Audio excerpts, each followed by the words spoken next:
Boa noite, vamos fazer agora a análise do fechamento do pregão de hoje, dia 21 de setembro de 2011. Mais um dia complicado, difícil do mercado, um dia muito volátil. Olhando aqui para o gráfico do Bovespa, a gente pode ver aqui uma dificuldade grande que a gente teve pela movimentação. O dia chegou a testar aqui uma resistência que a gente tem comentado na faixa dos 58.200 pontos. Chegamos a testar num movimento bem positivo, mas no final do pregão, principalmente depois das 15 horas, o mercado devolveu toda a movimentação de alta e acabamos fechando em baixa e próximo da mínima do dia. E continuamos dentro aqui dessa congestão, marcada pela resistência de 58.200, 57.600 e o suporte na faixa dos 55.000. Deixa eu só ajustar aqui para a gente colocar no último topo, vai ficar mais fácil. 55.050 pontos. A volatilidade então foi grande, o dia foi complicado, depois do anúncio aí do Fed americano, os mercados caíram bastante e isso influenciou vários papéis que estavam trabalhando em alta e que reverteram aí a movimentação para uma movimentação de baixa.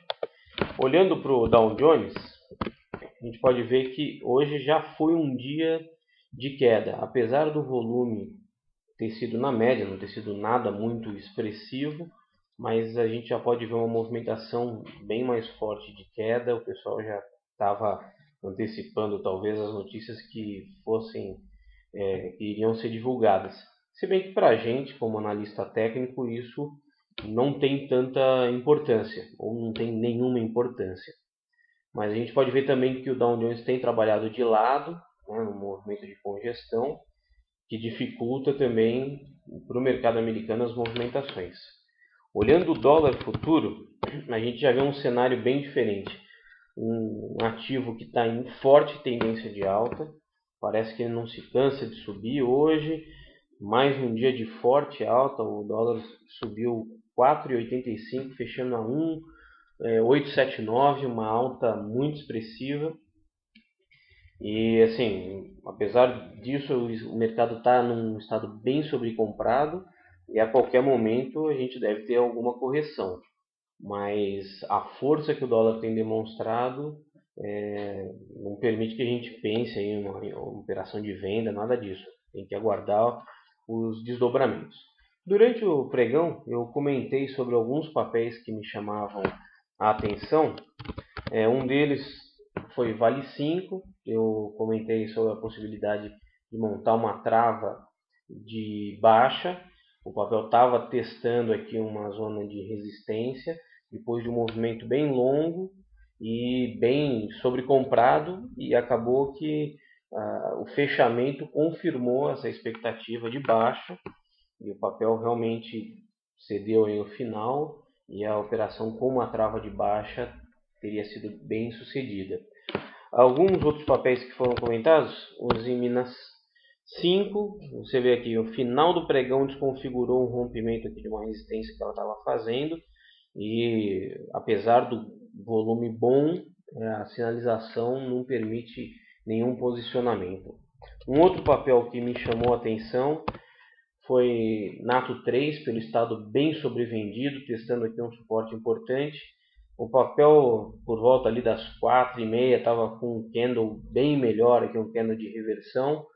Fechou já meio desconfigurando, mas mesmo assim dá a possibilidade de uma operação contra a tendência. Um movimento bem esticado de queda, longe da média de 21, que permitiria que o papel tivesse aí um repique ou uma correção que seria interessante para essa operação. E o setor elétrico como um todo chamou também bastante atenção, em especial o papel GET4 aqui fez uma movimentação alta e fechou aqui testando uma resistência, mas vários outros papéis também tiveram movimentações bem fortes de alta.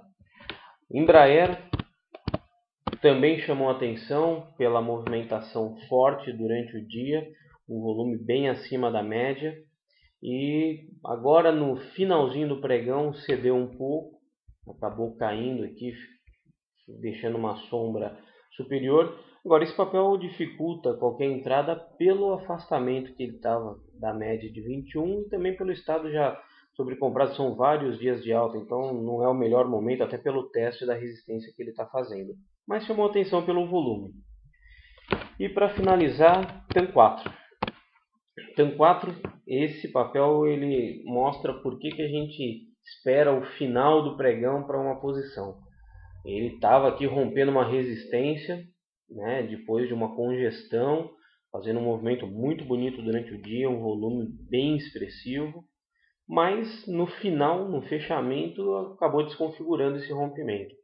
Então, quem tentou antecipar acabou cometendo aí um equívoco, mas quem esperou o final do pregão não se posicionou em TAM 4, apesar da movimentação muito forte no intraday. Talvez uma operação intraday teria sido bem sucedida, mas para uma operação de alguns dias, o swing trade tradicional que a gente faz, não teria dado entrada. Bom, é isso. O mercado continua então congestionado, continua com a volatilidade alta, dificultando operações, e a gente continua na expectativa de teste e superação da resistência de 57.600, 58.200 ou a perda do suporte aqui dos 55.000 pontos. Vamos continuar aguardando e ver os desdobramentos nos próximos dias. Uma boa noite a todos e até a próxima.